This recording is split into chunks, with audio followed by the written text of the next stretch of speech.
আর আল্লাহ পাক অনেক কিছু মাফ করে দেন, কিছু কিছু বিষয় আল্লাহ পাক মোটেই পছন্দ করেন।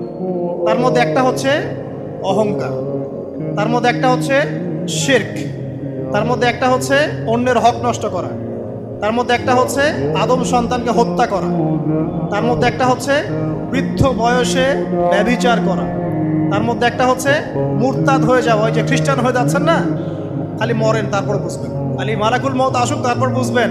আল্লাহ রাব্বুল আলামিন বলছেন তার রাসূলের মাধ্যমে, কেউ যদি সাক্ষ্য দেয় আল্লাহ ছাড়া কোনো মাবুদ নাই, মুহাম্মদ সাল্লাল্লাহু আলাইহি ওয়াসাল্লাম শেষ নবী, ঈসা ইবনে মারইয়াম আল্লাহর প্রেরিত নবী, আল্লাহর পুত্র নন, জান্নাত সত্য এবং জাহান্নাম সত্য, এই পাঁচটা বিষয় যদি কেউ সাক্ষ্য দেয় ইনশাআল্লাহ সে জান্নাতে যাবে, তার আমল যেমনই হোক না।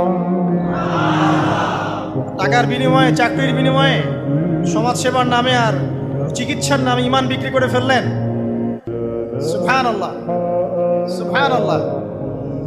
তোমাদের এই পৃথিবীতে বেঁচে থাকার চাইতে